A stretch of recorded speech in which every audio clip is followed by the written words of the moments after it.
Madame,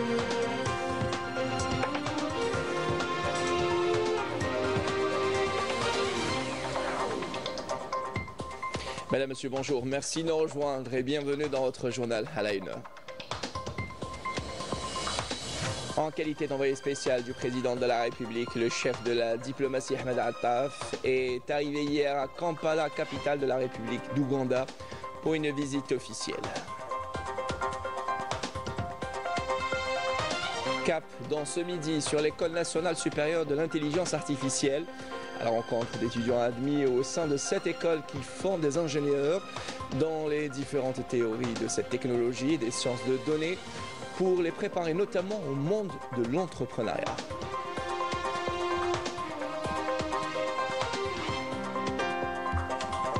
Et au Maroc, sous le régime du Merzen corrompu et autoritaire, le pays poursuit une politique de répression féroce à l'encontre de ses citoyens, en particulier ceux qui osent s'opposer à la normalisation avec l'entité sioniste ou dénoncer les abus du pouvoir.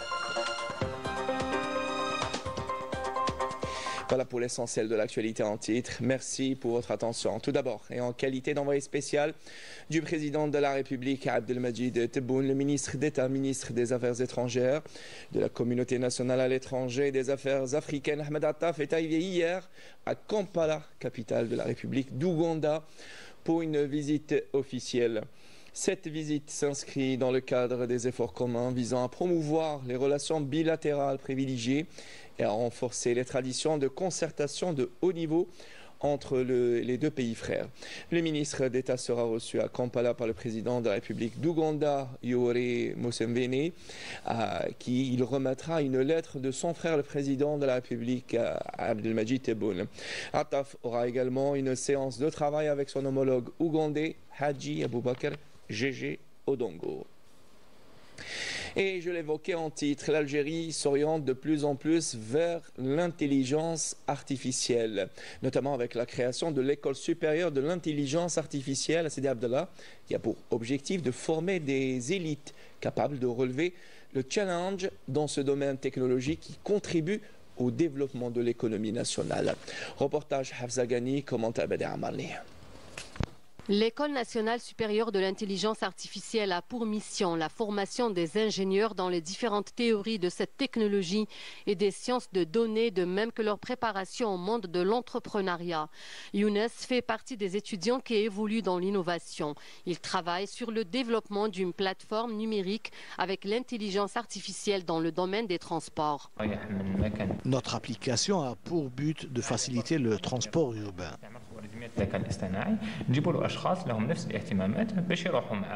Une fois admis dans cet établissement de formation des futures élites, l'étudiant suit une formation théorique et pratique dans tous les domaines d'intervention de l'intelligence artificielle.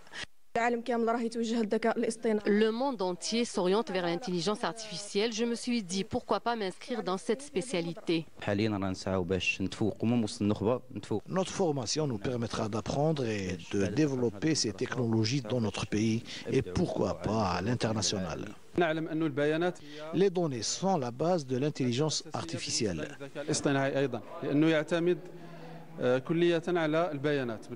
Les étudiants de l'école sont formés d'abord dans la programmation et comment résoudre un problème bien défini.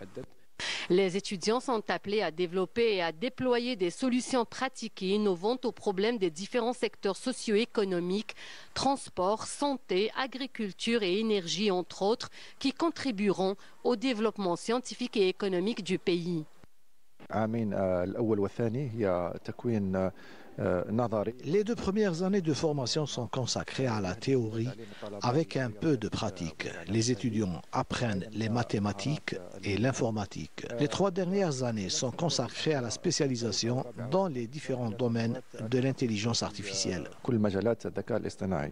La création d'une école supérieure dédiée à l'intelligence artificielle se veut une concrétisation de la vision de l'État qui a pour objectif de développer ces technologies et par là même de développer l'économie nationale.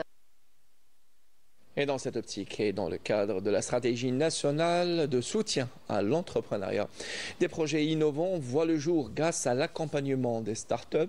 Ces initiatives contribuent à dynamiser l'économie nationale en favorisant la création de richesses et de l'innovation. Reportage Abdesalam Habbas, récit Yasmine Messaoudi. Dans le cadre de la stratégie nationale visant à soutenir l'esprit d'entrepreneuriat, 12 startups ont bénéficié de programmes d'incubation au niveau de l'université de Msila.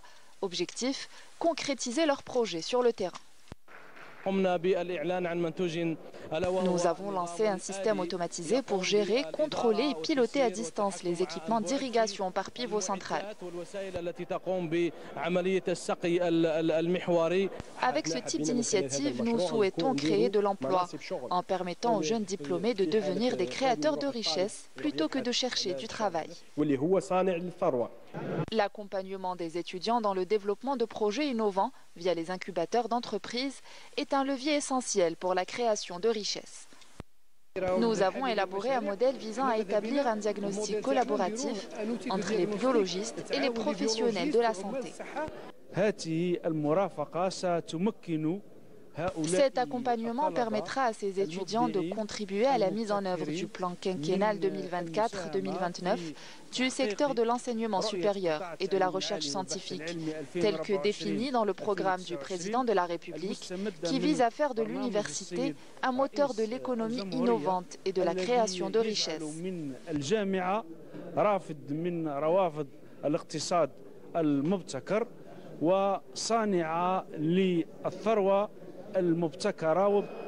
Les porteurs de projets innovants bénéficieront d'un programme dédié à même de leur permettre de mettre en pratique leurs idées, contribuant ainsi au soutien de l'économie nationale.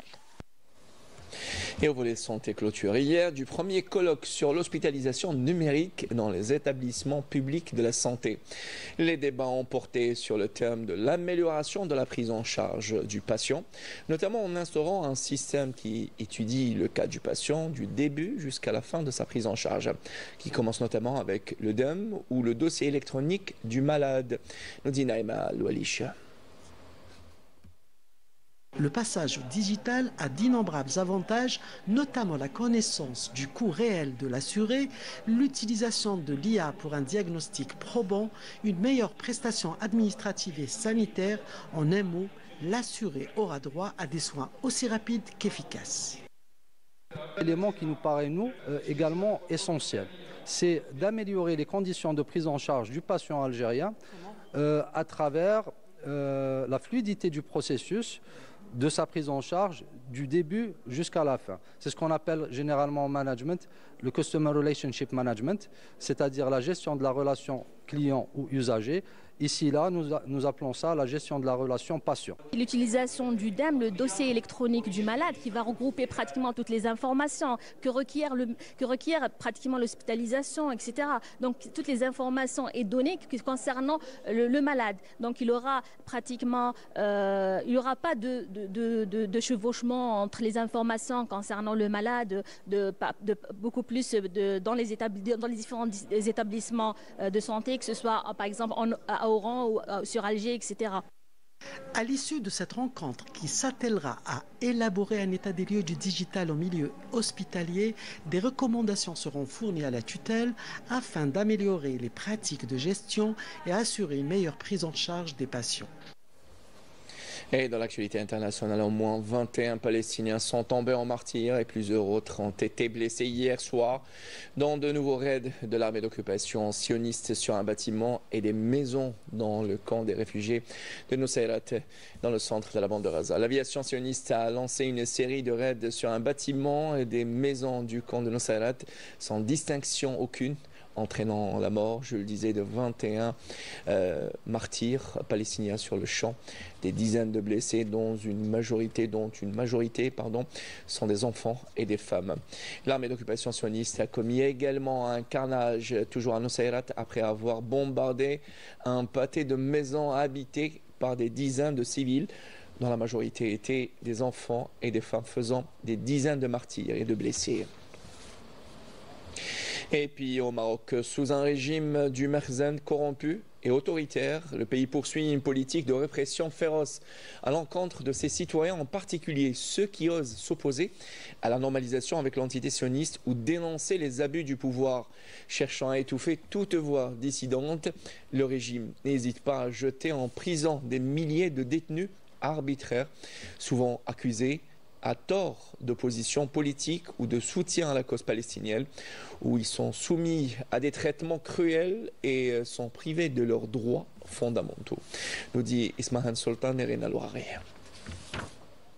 Alors que de nombreux pays intensifient leurs efforts pour engager des poursuites contre les crimes de guerre sionistes à l'encontre du peuple palestinien, le régime du Makhzen choisit une voie opposée en réprimant et réduisant au silence ses propres citoyens, étouffant toutes les voix opposées à la normalisation avec l'entité sioniste et soutenant la cause palestinienne. Ismail El-Razaoui, militant marocain, en est la dernière victime qui, suite à sa participation à des manifestations contre le passage de navires transportant des armes destinées à massacrer le peuple palestinien, a été condamné à 1 an de prison ferme dans un procès jugé arbitraire.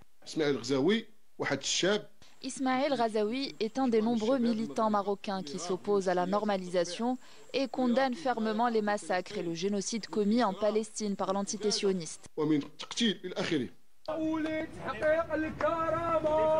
Dirigé par une élite liée à des intérêts sionistes, le régime du Makhzen ne cesse de bafouer et piétiner les droits fondamentaux du peuple marocain. Chaque jour, les prisons du Maroc voient leurs cellules se remplir de détenus politiques, de militants et d'opposants à la normalisation, où ils endurent des conditions inhumaines, tortures physiques et psychologiques, surpopulation et privation de soins, les condamnant souvent à une mort lente. La prison de Tazmamart, symbole le plus sinistre de cette répression, reste gravé dans l'histoire comme l'un des lieux les plus atroces, incarnant une stratégie de terreur où chaque cellule sombre et étroite devient une tombe pour ceux qui osent défier le régime totalitaire. Aujourd'hui encore, le Makhzen perpétue ses pratiques dans l'ombre, faisant fi des regards et des condamnations internationales, éradiquant ceux qui osent revendiquer la liberté, la justice et la dignité. Et retour chez nous, un mot de sport. Les rencontres entre pensionnaires de Ligue 1 Mobilis de football olympique Erbo CS Constantine et la JSS Saoura USM Khanchla constituent les affiches des 32e de finale de la Coupe d'Algérie de football 2024-2025. Selon le tirage au sort effectué hier au Cercle de l'Armée de Beni Messous à Alger, que vous avez pu suivre en direct sur les écrans de la télévision algérienne. Le CR Belouizdad, tenant du trophée et détenteur du record de coupe 9 au total, recevra la formation du CR Zaouia interrégion, et dans un match incertain pour les joueurs de l'entraîneur de Abdelkader Amrani. En cas de qualification pour les 16e de finale, le Chebeb sera opposé au vainqueur du match entre le AS Ben Aknoun, Ligue 2, et le champion d'Algérie en titre, le Mouloudia Club d'Alger. Le tirage sera également donné lieu à un derby algérois entre les clubs de Ligue 2, amateur USM Al-Harrach et le Nat Hussein Dey. Un autre derby, mais celui-ci des hauts plateaux sera au menu des 32e de finale entre le Amsel Elma et le S Sétif. Ces 32e de finale débuteront le mardi 31 décembre et s'étaleront jusqu'au samedi 4 janvier 2025, alors que les 16e de finale se joueront les 10 et 11 janvier 2025. Et rappelons que vous avez pu suivre ce tirage au sort de la Coupe d'Algérie 2024-2025 à travers les écrans de la télévision algérienne hier en début d'après-midi, ou plutôt en fin d'après-midi en direct. Et c'était un tirage qui a concerné tous les matchs jusqu'à la finale, tous les matchs sans exception. Et un mot de création féminine à présent, la création féminine à l'honneur lors d'une rencontre organisée par l'Union nationale des femmes algériennes au centre culturel Ahmedaya d'Alger, où plusieurs artisanes ont exposé leur création allant de la confection de vêtements et d'objets à base de crochets à l'art culinaire et la confiserie. Ces femmes se sont distinguées par leur savoir-faire et talent, nous dit Friel Chir dans ce reportage. Regardez. Destiné aux créateurs, notamment les femmes au foyer, possédant un talent et un savoir-faire exceptionnel. Cet événement a offert aux artisans une opportunité de présenter leurs différentes œuvres, l'occasion aussi de partager leur passion. Dans un magnifique décor, parmi les exposants, Madame Gossem, qui a envoûté les visiteurs. Je ne fais pas que du crochet. Ça c'est du comment on appelle ça, du canevas. C'est la pointe montée. Alors, je fais du canevas, c'est des sacs. Voilà. Ils sont doublés entièrement. Et puis je fais des chapeaux, des ponchos, des petites poupées. Bon, c'est... Et ça, il y a une ombrelle. Voilà. On peut s'accommoder avec une belle robe, une nariguée. Je suis une mordue du crochet. Ma spécialité, ma signature surtout, c'est la décoration murale. Chaque femme a un don extraordinaire et chacune a sa touche. Même si on fait la même chose, le crochet, mais chacune a sa touche.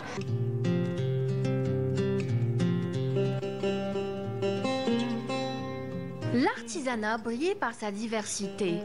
Bijoux, bougies parfumées, couffins traditionnels, tenues riches en motifs ancestraux. L'art culinaire était à l'honneur avec un chef cuisinier dévoilant des recettes authentiques et savoureuses. Aujourd'hui, je présente mes confitures. Voilà, j'ai des confitures des cayennes,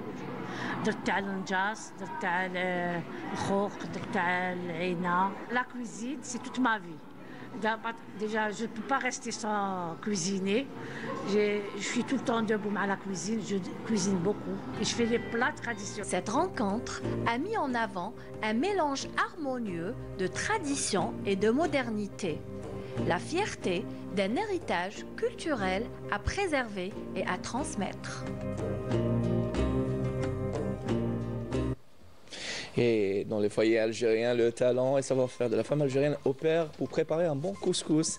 À présent, bon appétit si vous êtes à table. C'est la fin de ce journal préparé par Nesrine Ben Saïdi et Adel Boukhams, réalisé par Youssef Hatem. J'ai le plaisir de vous retrouver ce soir pour l'édition de 19h. À tout à l'heure et bon appétit encore une fois.